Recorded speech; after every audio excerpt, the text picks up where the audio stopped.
The hunger is growing. Adrian tries to blend in with other survivors, but the beast inside has other plans. When he loses control, someone innocent pays the price. Chapter 3. The hunger awakens. Adrian's body felt like it was no longer his own. The hunger inside him was overwhelming, a suffocating force that drowned out everything else. His neck was on fire where the bat-like creature had bitten him, but that pain was nothing compared to the gnawing emptiness growing inside him.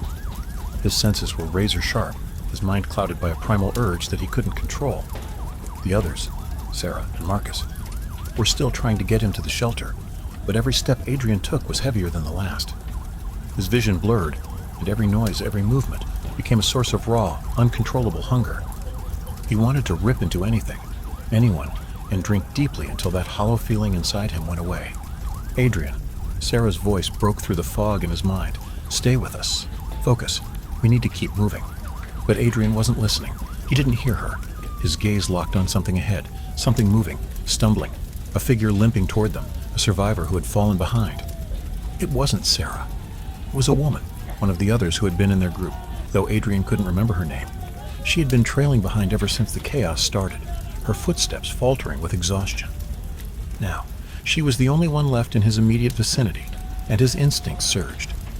The hunger inside him roared to life. Adrian's heart hammered in his chest as he felt his body move before his mind could catch up. He didn't even think. He rushed toward her, his steps too fast, too wild. Adrian, Sarah shouted, but her voice was distant now. Adrian grabbed the woman by the shoulder, yanking her down to the ground with an almost inhuman strength. She gasped, trying to fight back, but he was too strong, too fast. No, stop, she screamed, her hands pushing against his chest. Adrian's mind was already slipping away. He wasn't himself anymore. His vision narrowed, focused on the beating pulse at her neck. He sank his fangs into her skin with a feral hunger, his body trembling with sick satisfaction. The woman's struggles weakened, then stopped altogether. Adrian pulled away, panting heavily, his mouth stained with blood. He blinked, dazed, trying to comprehend what he had just done. His mind reeled. He had killed her. The reality of it hit him like a punch to the gut. Before Adrian could say anything, Sarah and Marcus were there. Their faces were masks of fear and disgust. Sarah backed away, her hands trembling as she pointed at him. "What the hell was that?" she screamed. "What did you do?" Marcus stepped forward, his face a mixture of horror and rage. "You're one of them now, aren't you?" His voice was cold. "You've become a monster." Adrian could barely process the words. His mind was still clouded by the bloodlust. The hunger was always there, gnawing at him, pulling him deeper into a darkness he wasn't sure he could escape. We can't travel with him," Sarah muttered, her eyes wide with fear. "We can't. He just killed her." Marcus turned to Sarah, his eyes filled with a grim resolve. "We need to get to the shelter. We're not safe with him." "No." Adrian finally managed to speak, his voice raw and panicked. "Please. I don't want this. I didn't mean to." But they were already backing away from him. Marcus turned and grabbed Sarah's arm, pulling her toward the alley that led to the shelter. Sarah's eyes flicked back to Adrian, her face twisted in a mix of fear and sorrow. "You're not the same anymore," she said quietly. "You're dangerous." Adrian's heart shattered as he watched them retreat, their backs disappearing into the smoke and ruin. He stood alone in the street, trembling, blood still fresh on his lips. His body burned with pain, but it was nothing compared to the hollow ache in his chest. His thoughts spiraled. How could they just leave me?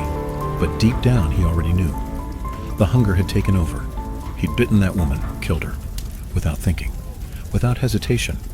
How could they trust him now? Who would ever want him near again? Around him, the world continued to burn. Screams echoed in the distance. Sirens wailed and then fell silent.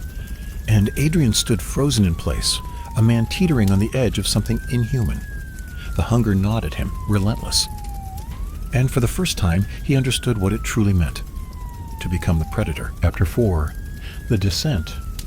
Adrian stood in the middle of the street, his hands still trembling from the rush of bloodlust. The woman he had killed was now a lifeless corpse at his feet, her body limp and still. The realization of what he'd done hit him like a hammer. His heart pounded in his chest, but it was a hollow sound, as if even his own heartbeat was betraying him. He was a monster. There was no denying it now. He wiped his mouth with the back of his hand, his fingers slick with blood. The taste of it was still fresh on his tongue, sharp and metallic. He could still feel the pull, the hunger, urging him to go after another victim. But there was nothing left in him that wanted to hurt anyone else. He wanted to stop, to get control of himself. But the need was relentless. He stumbled backward, his legs unsteady as he tried to breathe through the nausea building in his stomach. How had it come to this? One moment he was just a man, a regular guy working at a restaurant, and now he was something else entirely. Adrian looked around. The world was still burning. The city around him was nothing but a shell of what it used to be. Fires raged in the distance, casting an eerie orange glow over the shattered skyline. In the air, the scent of smoke and decay hung heavy, a constant reminder of the hellscape he'd been thrust into. I have to keep moving. I can't stay here. He wasn't sure where he was going, but standing still would only make the hunger worse. He had to get control. He had to find a way to fight this new urge inside him, or else he'd end up just like the monsters stalking the streets. Adrian forced himself to his feet and stumbled down the street, away from the scene of the attack. His thoughts were a mess, chaos swirling inside his mind. He didn't know how long he walked, just that the hunger gnawed at him with every step. Abandoned cars, overturned and rusted from the days of destruction, and empty buildings with windows shattered by the chaos. Everything was broken. Everything was lost. As he wandered, his senses began to sharpen. His hearing became more acute, catching every small noise, the scurry of rats in the alleyways, the distant groan of a collapsing building, the faintest whispers in the air that sounded almost like voices. It was like his body had become a finely tuned instrument, and the world around him was louder than ever before. The hunger surged again. Adrian stopped in his tracks, his chest tightening. It wasn't just the bloodlust this time. He was hungry for something deeper, something darker. His stomach twisted, and he clenched his fists, trying to push the feeling down. Suddenly, a sound broke through the haze in his mind. A faint cry. A woman calling for help. Adrian's eyes snapped toward the sound. There, around the corner, he saw her, another survivor. She was huddled against the wall of a collapsed building, her eyes wide with fear. Her clothes were torn, and dirt was smeared across her face. She looked like she had been through hell, just like everyone else. Adrian's instincts kicked in again. His body moved before he could stop it, a part of him desperate to help her, to do something to make up for the life he had just taken.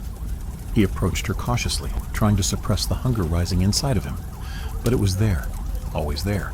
"Hey," Adrian said softly, his voice hoarse. "Are you okay?" The woman's eyes darted toward him, wide and fearful. She recoiled, pressing herself back against the wall. "No," she shouted. "Stay away from me." Adrian stopped in his tracks, hands raised in surrender. He could see the fear in her eyes, and it made his stomach twist even more. She didn't know what he had become. She only saw the blood on his lips, the wild look in his eyes. "I won't hurt you," he said, his voice low. "Please, I'm not like them." But she wasn't listening. She was backing away, her hands trembling as she scrambled to her feet. "Please, just leave me alone," she cried, and then, to Adrian's horror, she bolted. For a moment, he stood frozen, watching her run, and then the hunger roared to life again. It clawed at him, stronger than ever, pulling him toward her. He couldn't stop himself this time. Adrian took a step forward, then another, moving faster and faster. The world blurred as his speed increased, his body becoming a blur of motion. The woman was fast, but Adrian was faster. He could feel his body adapting, the power surging through him with every step. He reached out and grabbed her by the arm before she could get far, yanking her to a stop. She screamed, terror in her eyes, and tried to break free. "Please, no," she begged. "Don't hurt me." Adrian fought to keep his composure, to not give in to the hunger that was threatening to consume him, but it was too strong. He could feel her heartbeat racing beneath his hand, her blood pumping, just waiting to be taken. He was so close, but just as quickly as it had flared up, the hunger subsided. Adrian stumbled backward, shaking his head, trying to clear his mind. He let go of her arm, and she collapsed to the ground, staring up at him with wide, terrified eyes. "I'm sorry," Adrian whispered, his voice broken. I didn't mean to." She didn't move, her body trembling with fear, her gaze locked on him as if he were a monster. Slowly, she began to crawl backward, her eyes never leaving him. Adrian stood there, frozen in place, unable to move, unable to speak. He was a monster. He had become one of them. The woman finally turned and scrambled away, disappearing into the darkness. Adrian watched her go, his chest tight with regret and shame. What was he supposed to do now? He couldn't stay here. He couldn't risk hurting anyone else, but he couldn't leave either. Not yet.